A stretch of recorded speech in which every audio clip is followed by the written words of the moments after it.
Evans apartment, 6 a.m. Too bright.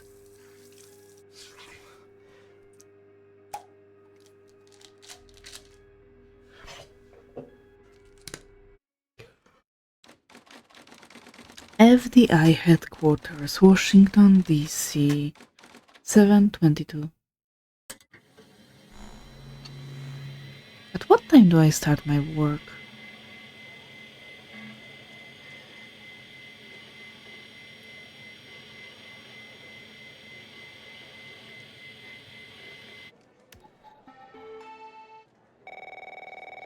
Yes. Hey, pal. So, tell me, how'd day number 1 at the FDI go? Everything you had hoped for? Actually, I think it went pretty well. I was hacked. All right. That's what I like to hear.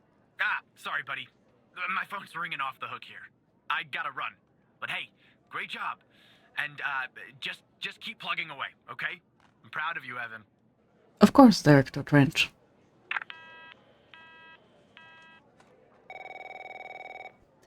Yes. Operator Tanner, Agent Pendle has an update on yesterday's case. I'll patch her through in a moment. But before I do, I wanted to let you know that from this point on, you'll talk to the agents directly. Time to cut the umbilical cord. Okay. However, as your supervisor, I'll still be in the background monitoring your activity. Oh, I almost forgot. Our cybersecurity department is looking into this unfortunate matter with Hal. You can be assured that it won't happen again. Thank you. Mush mush. Good morning, Operator Tanner. So you remember Ray Wells, right? Yes. So Yes. I checked out the address you gave me, but no sign of Wells. Then I get a call from Vice, and guess what? Wells was found dead in a downtown parking garage early this morning. Oh. Shot. Point blank range. Now I'm working 2 homicides, and it's my first week. Welcome to the FDI, Alexandra. Anyway, the garage has cameras, and I got some footage of Wells. That's the good news. The bad news? I don't have all the footage. Sort of weird, but part of it is missing. Corruption happens. What part is missing? Well, the most important part. The part where Wells is shot. Anyway, think you could take a look? I'm looking for anything that's different between the first and second half of the surveillance footage. Apart from Wells ending up dead and the blood splatter on the pillar. Sorry for the vivid details. Okay. Find something different. He's there standing. He's smoking against the pillar. This looks like transcription error. I'm sorry, I'm terribly sorry. I'm having flashbacks from when I was actually working. That was my work, looking at security footage. I think this car disappears, or this car disappears. No? Can I look? I don't know, the light turns off. There's part of this. Oh, this is the blood splatter she mentioned. Don't know. The light?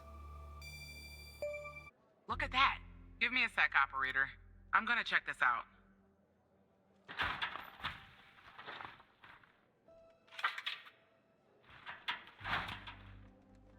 Well.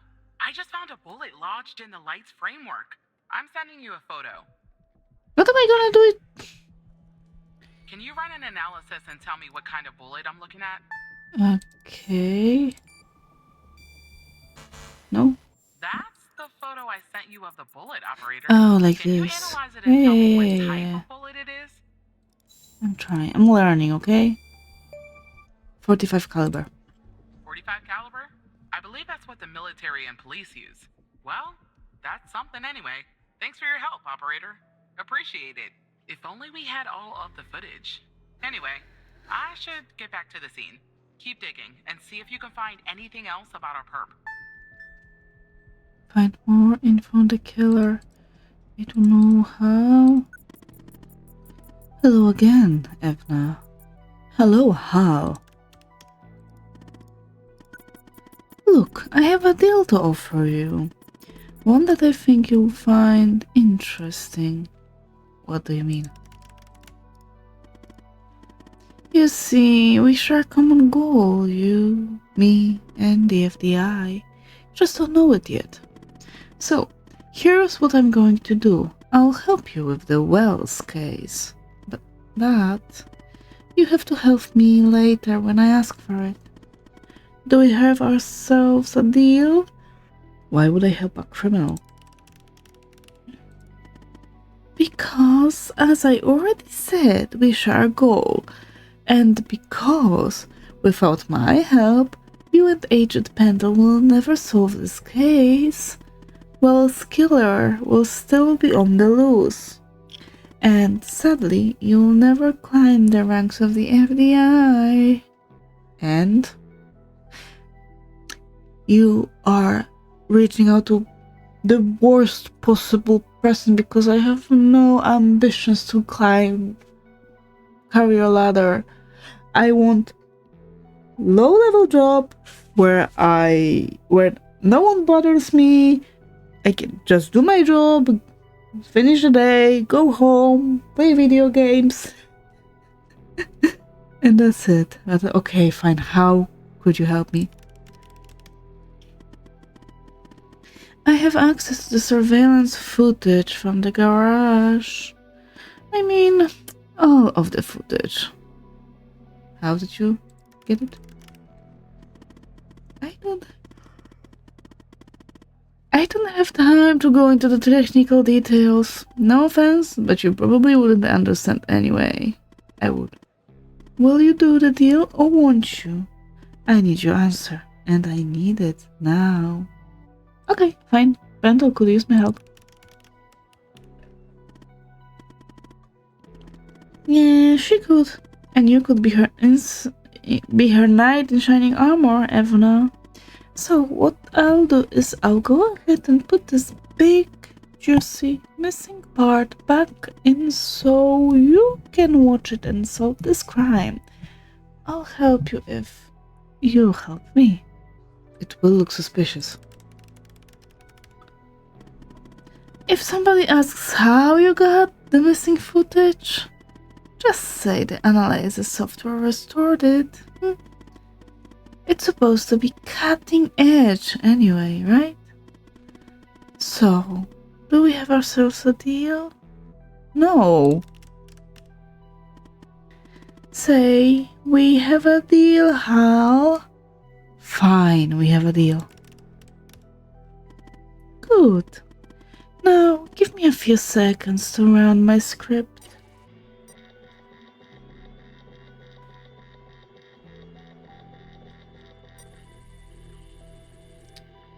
I'm really disappointed by the lack of choice. Alright, the missing footage has been magically restored. I hope you have your popcorn ready. I'll be back a little later to collect my debt. Until then, Evna.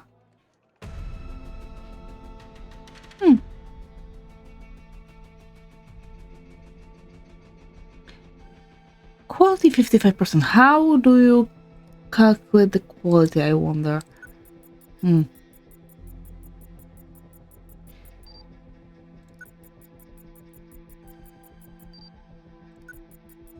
is this artificial looking person? No match, I of see course. that you ran the facial recognition software. Uh-huh. And 0 matches turned up, operator. Uh-huh. That's unusual. In fact, it shouldn't even be possible. Our FDI databases are exhaustive. I'll flag this issue for later. But go ahead and share the image with Agent Pendle. I will if I'll find her. Share the image. How? This. Oh, find more info on the killer. This. Wait, I don't understand. How did you get this? I'm a magician. Well, this is huge. Thanks, Tanner. I'll canvass the area immediately. Maybe someone has seen our Prince Charming. I'll talk to you later. And thanks again. You're welcome. Just doing my job.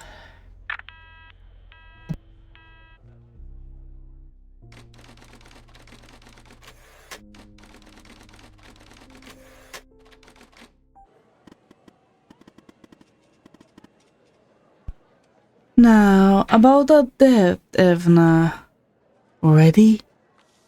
Fine, let's get over with. Good. Now, I'm going to connect you to another FDI agent. Her name is Catherine Andrews. Just listen to what she has to say. Open your terminal and type the following command. Call 18722. Call IP. Okay? No secure. Terminal. Call 1872219. And this 98. No secure. There you go. Hello, Operator Tanner. Hal told me that you'd be calling. What's this all about? Okay, I'll try to keep this short. About a month ago, I started working on a missing persons case. A woman reported that her husband had been gone for over 48 hours. Almost right away, the case felt different. Red tape all over the place. An unusual lack of cooperation from my superiors and colleagues. Unanswered calls. Suddenly, the FDI felt like the most incompetent department in the country. After an almost endless game of phone tag, I finally managed to get an appointment with a superior. The plan was to sit down and talk about the case first thing Monday morning. That Sunday night, I'm awoken by a phone call. The woman's apartment has burned to the ground.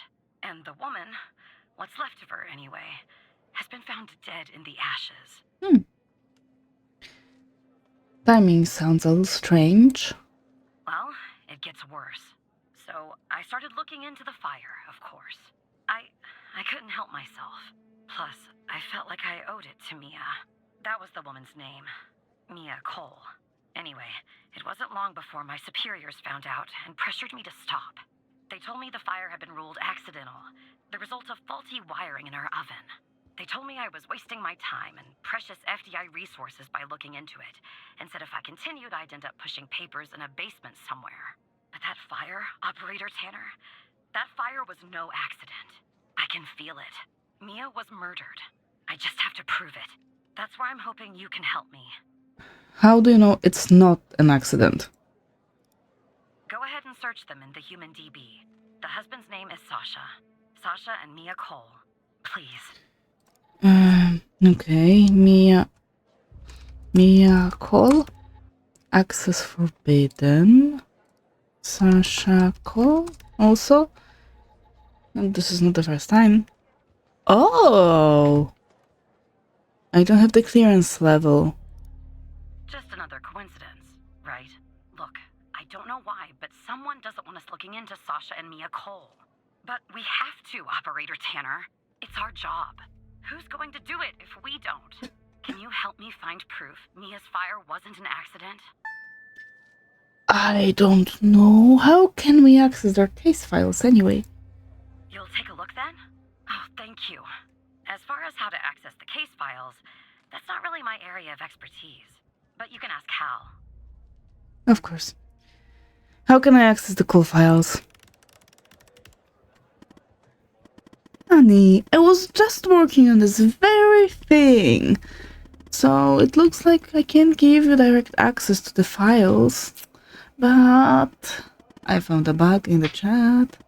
You should be able to inject a query that will get you in. Just type this. Download files, select all from cases where ID equals to... Do I have an ID here? No. In the chat. Wait, where do I use it?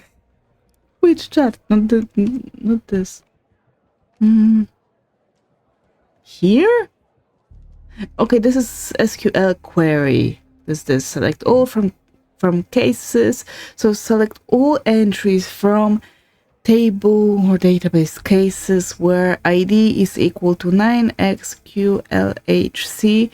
Mode immediate. This sounds like some kind of variable here. Not in this chat. In the chat with Andrews. Okay, thank you for clarifying that. Are those different? How is this different from this? Eh? Those two seem to be the same. This one is different. Sorry, I don't understand what that means, Tanner. This? Thank you. Why would... Despite being, well, Okay. a thorn in the side, you have to admit Hal gets results. The following report was written by Agent Andrews and modified on blank by blank. Case ID. Oh, this is a case ID. Okay, I see. Status close.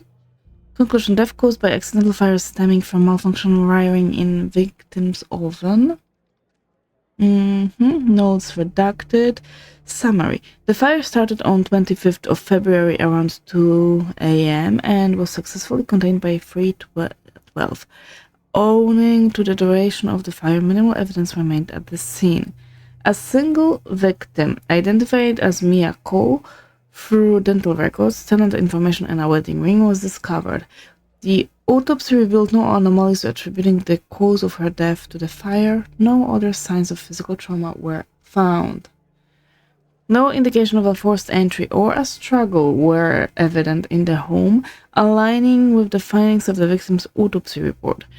The fire response team's report, referred to report blank, concluded that the fire originated from faulty wiring in the oven, a conclusion supported by our investigation.